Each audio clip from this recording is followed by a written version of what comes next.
उत्पत्ति अध्याय 1 सृष्टि का वर्णन। आदि में परमेश्वर ने आकाश और पृथ्वी की सृष्टि की।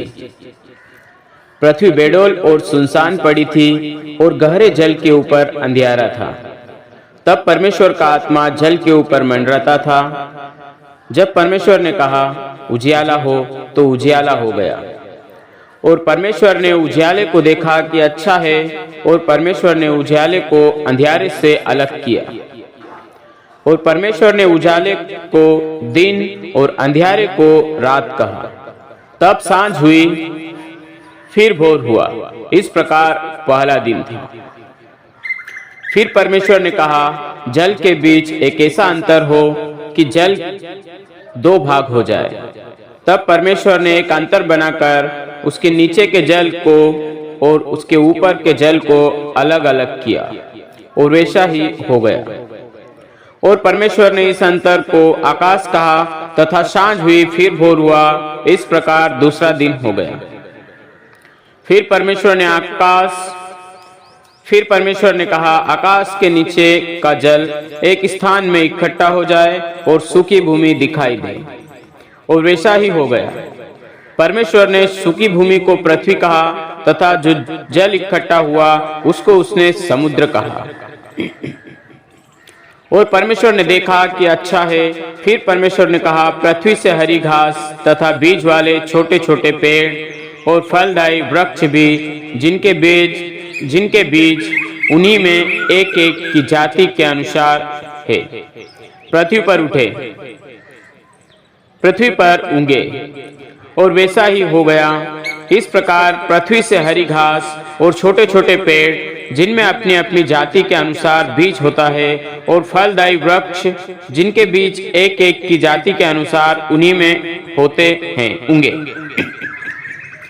और परमेश्वर ने देखा कि अच्छा है, तथा सांझ हुई, फिर भोर हुआ। इस प्रकार तीसरा दिन हो गया। फिर परमेश्वर ने कहा दिन को रात से अलग करने के लिए आकाश में अंतर में ज्योतियां हो, और वे चिन्हों और नियत समयों और दिनों और वर्षों के कारण हैं।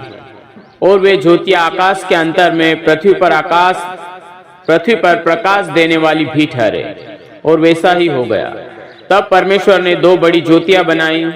उनमें से बड़ी ज्योति को दिन पर प्रभुता करने के लिए और छोटी ज्योति को रात पर प्रभुता करने के लिए बनाया, और तारागण को भी बनाया। परमेश्वर ने उनको आकाश के अंतर में इसलिए रखा कि वे पृथ्वी पर प्रकाश दे तथा दिन और रात पर प्रभुता करे, और उजियाले को अंधियारे से अलग करे।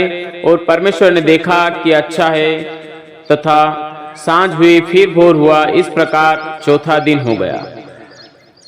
फिर परमेश्वर ने कहा जल जीवित प्राणियों से बहुत ही भर जाए, और पक्षी पृथ्वी के ऊपर आकाश के अंतर में उड़े।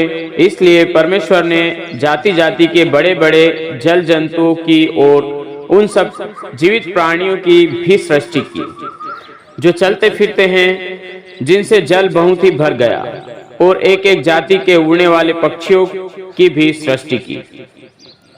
और परमेश्वर ने देखा कि अच्छा है। और परमेश्वर ने यह कह के उनको आशीष दी, फूलों फलों और समुद्र के जल में भर जाओ, और पक्षी पृथ्वी पर बढ़े। तथा सांझ हुई, फिर भोर हुआ। इस प्रकार पांचवा दिन हो गया।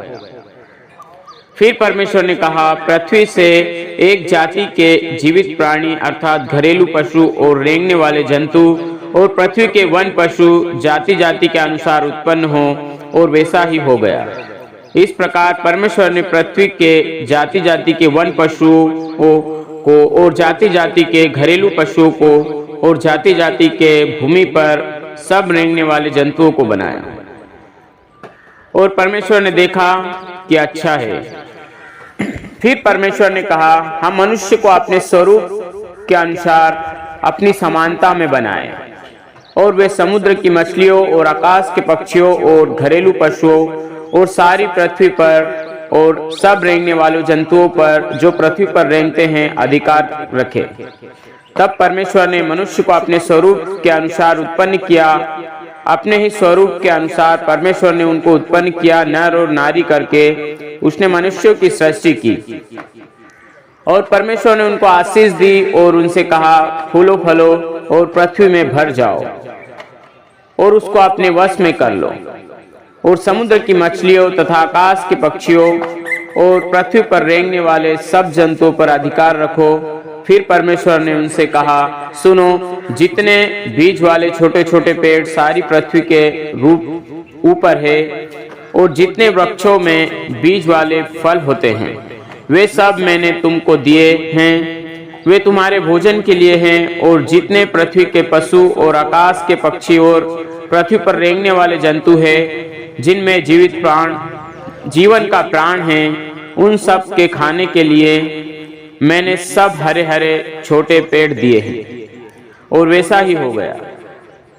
तब परमेश्वर ने जो कुछ बनाया था सबको देखा, तो क्या देखा कि वह बहुत ही अच्छा है। तथा सांझ हुई, फिर भोर हुआ, इस प्रकार छठवां दिन हो गया। यूं आकाश और उसकी सारी सेना का बनना समाप्त हो गया। और परमेश्वर ने अपना काम जिसे वह करता था 7वें दिन समाप्त किया, और उसने अपने किए हुए सारे काम से 7वें दिन विश्राम किया। और परमेश्वर ने 7वें दिन को आशीष दी और पवित्र ठहराया, क्योंकि उसने सृष्टि की रचना के अपने सारे काम से विश्राम लिया था। यह प्रभु की वाणी। परमेश्वर ने यह जो कुछ भी बनाया था अपने सामर्थ्य, अपने शब्दों के सामर्थ्य से बना था, और ये शब्द कोई और नहीं, स्वयं प्रभु यीशु मसीह है।